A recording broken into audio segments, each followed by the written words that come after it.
Hey, welcome back to another edition of the Coaches Show. I'm Brian Stanley. Joining me is head coach of your Mission Prep Royals, David Schuster. We're live, well, we're recorded live on PSNtv. Appreciate you joining us today. Coming off I guess it was a big win I'll call it a big win, over the Santa Ynez Pirates this past Friday. Both teams introduced into the Mountain League for the first time in the Central Coast Athletic Association, with the Santa Ynez Pirates being one of three newcomers into the association. The Mission Prep Royals moving up from the Ocean League. Coach, you got the big win Friday night in a very cutthroat, tooth-to-nail battle, 32-27, the final score. Let's first off talk about how close that game was all the way down the stretch. Yeah, we knew it was going to be a battle. We knew we were going to have to play tremendous football on both sides. I don't think we played tremendous on defense. I think there were a lot of things that we really struggled with, particularly finishing up our tackles, and we struggled in the run game. But we also made plays when we had to make them, and I think that's kind of what put us on the other side there. So when we had to have certain plays on offense, we got them, and obviously that the stand at the very end there, and we had a couple of key turnovers. We had a pick in the end zone. We had a turnover to start the second half on kickoff. That gave us an opportunity to kind of get the lead and keep the pressure on Santa Ynez.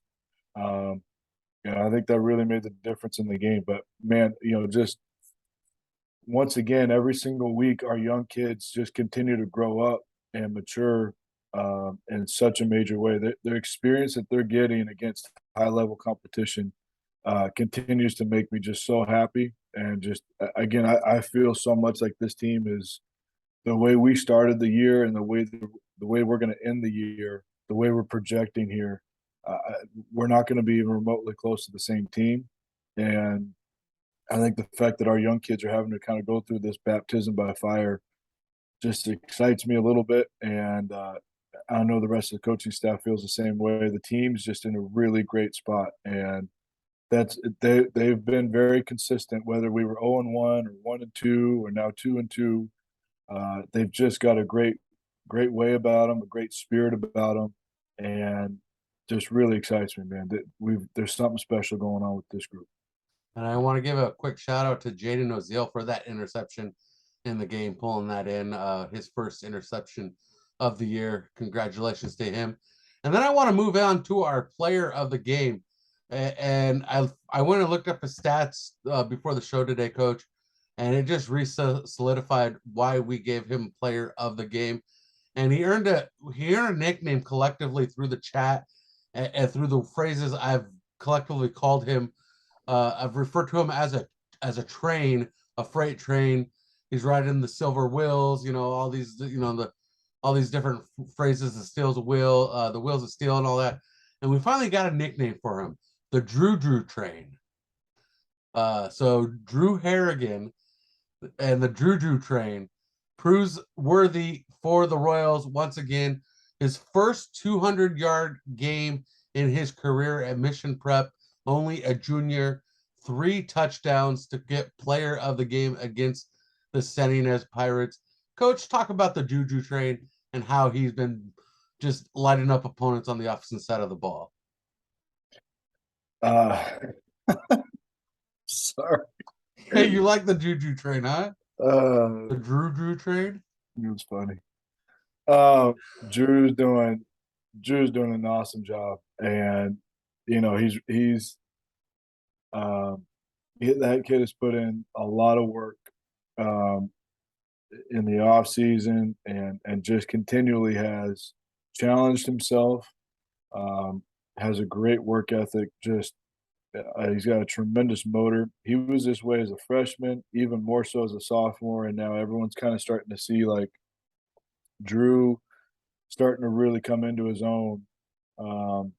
He was hard to tackle, the first 2 years. He's even harder to tackle now, and I think it's just the way his body's is shaped and developed, and the power that he has in those legs, and the intensity that he runs with. I don't think people understand. He's just a hard kid to bring down, and the way whenever you've seen him run, he's just got a great motor, and I think he's just got more heart and more will than a lot of the kids who were trying to tackle. To be honest, he's just got an intense motor that way. Always kind of been that way, and I think one of the things that really separates him from maybe some of the other backs that we've had, and we've had a lot of good ones. Yes. In fact, I'll tell you, there's an interesting stat here in a second. I'll tell you about Drew, but they one of the things that Drew does maybe better than anybody is he sees the hole so quickly, and he's a one cut kid, and he's in the hole really, really fast. And whereas maybe some of the other kids, like Brian Kowal, was a little bit more methodical, and Jack Susink was that way too. Um, and some of the longer developing power plays that we have really kind of fit Kowal and Braden Farr and Jack Susink that way. Dalton Strauss and Drew Harrigan are kind of a little bit more in the same boat, where it's like that 3-4 step burst is really, really powerful. It's really fast, and it's on you before you have any chance to really do anything about it. And so um, Dalton was kind of the same way. Like, he just hit the hole really quick, and then he'd break out, and all of a sudden it's like he's in the secondary, and you're asking safeties and corners to try and tackle either one of those dudes, and it's pretty intense. So, the interesting thing about Drew is Drew now became the seventh straight running back in mission prep, going all the way back to Michael Cardwell in the Chad Henry days. It basically goes Cardwell, Patrick Laird. Um, there's a kid I'm forgetting, and I apologize. Braden Corona, and then all the way up to Braden Farr, Brian Cowell, Dalton Strauss, Jack Susank, and now Drew Harrigan. Every single one of them, going back to 2011, have now had a 200-yard game in their career. Um, and so it's just kind of established a little bit, like, Mission Prep's got a little bit of history running the football, and we've gotten pretty good at it. So just very proud of Drew. He was a warrior all night. He did a great job. There's also, I think there's something similar in common with Drew Harrigan and Jack Susink, at least in this game. We got accommodated to Jack coming in and cleaning up his own work once he gets a touchdown and booting his extra points for the team. That was something Jack was notorious for the squad. And this last Friday, we got to see Drew Harrigan come in and go for the 2-point conversion and nail it in like a hammer dropping, like a madman, and get that 8 points total for the squad. And that made that game a whole different ball game for you guys and for Santa Ynez, because it took what was a 2-score game with a field goal to a 2-score game with 2 touchdowns to put you guys up, because there was no way they could come back without scoring either 2 touchdowns or going for a 2-point conversion themselves. And we saw them do that, not able to complete it, and that created a 5-point spread in the points. And that was our final score, 32-27. So I think a lot of similarity. Like, I saw that, I was like, reminds me of Jack Susing just a little bit, as he comes in and cleans up his own dirty work. And so congratulations for Drew Harrigan, first 200-yard game of his career. Coach, let's talk about the Mountain League as a whole. It was opening night for everybody. We saw the introduction into the Mountain League of Napomo, Santa Ynez, and your squad. And the 3 newcomers into the league, you were the only victorious one, with Lompoc, Paso Robles, and St. Joseph also picking up wins Friday night. How do you think Friday night played out for the league as a whole? Um, Really, really interesting. There were a couple of games that you just kind of felt like they could go either way. Um, and it certainly kind of sets up the table in a very, very interesting way in terms of, like, the race for the league championship. But not just that, it's also like um, the way the games were played too. And I won't get into too much detail other than just to say, the Rigetti Paso game, the score kind of caught us by surprise. Really felt like those two matched up in a very interesting way on each other, and it was surprising to see Paso be that dominant against a team who also runs a very similar offense and is very run heavy. And Paso kind of took it to him, which was, it was very interesting to see that. And then Lompoc AG, um, two extremely dynamic offenses, and um, just kind of tough to judge Lompoc based off their strength of schedule and who they played. And so seeing them against AG and how that all kind of worked out, and the fact that AG gave them problems all night. And AG, frankly, AG had several opportunities to win that game, I think. So um, it was really really interesting to kind of see how all those things unfolded. Um, I'm going to be even more curious to see what this looks like after this week too, because I think that's really going to set up, and that's going to put a lot of people in very different categories at that point after the second week, and it's going to set up a couple games that potentially could be some awesome games. And those matchups this week, we have Santa Ynez traveling to Rigetti for week 2 in the Mountain League, and then Arroyo Grande is on the road this week at St. Joseph, and Lompoc is on the road at Paso Robles. Probably one of the longest drives of league play this week.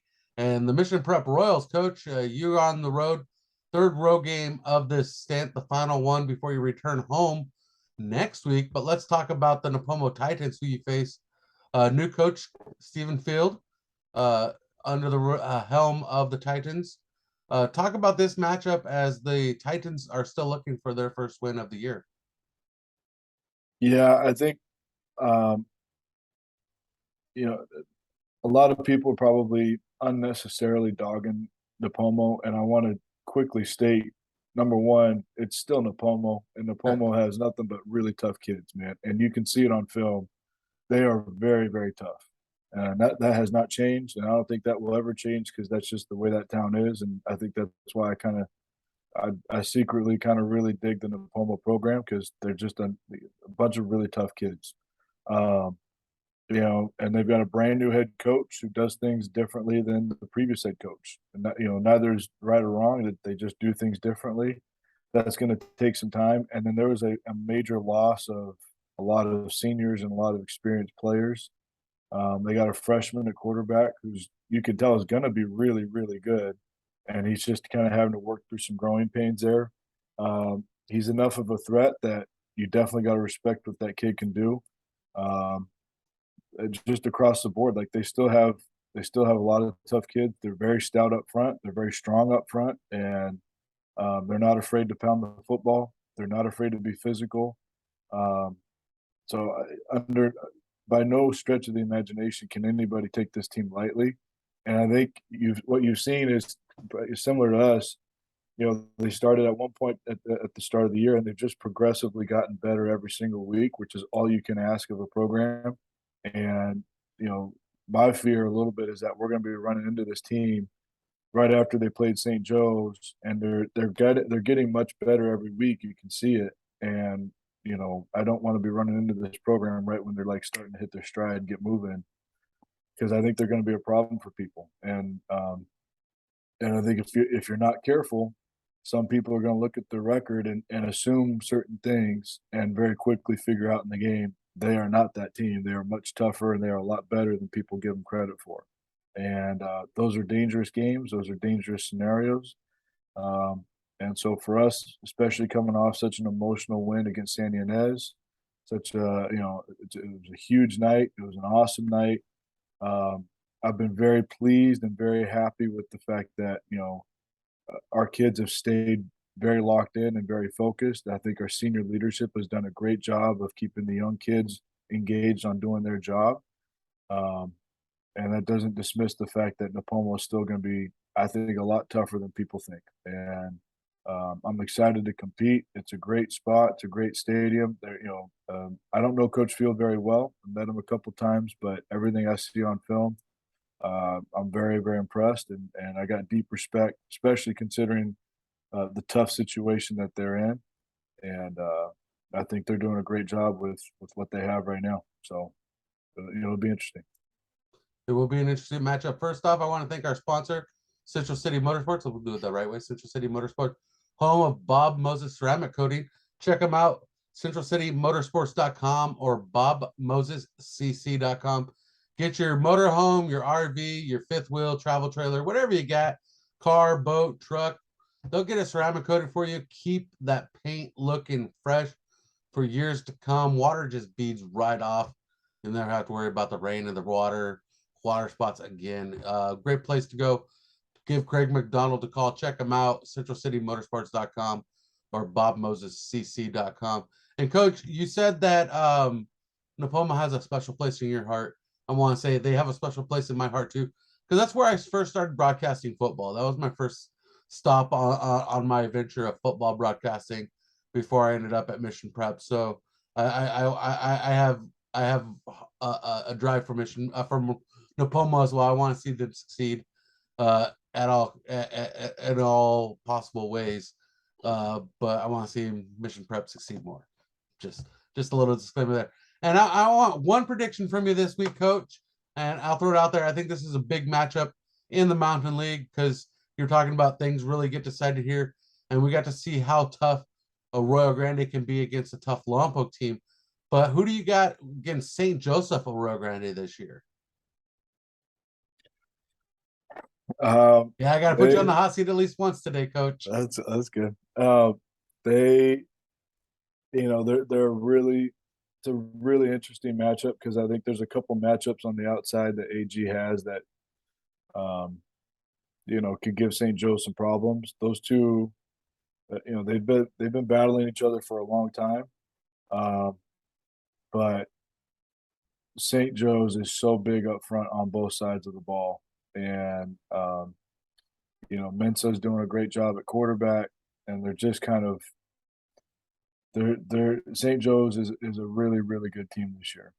They're loaded across the board, and I just have a feeling St. Joe's is going to be pretty dominant in that game.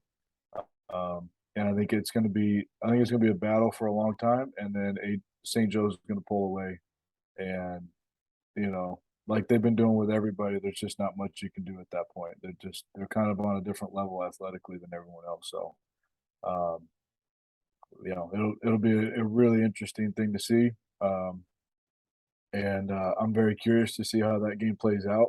I think both teams are well coached. I think both teams do a lot of really good things, and but I have a feeling St. Joe's is probably going to pull away.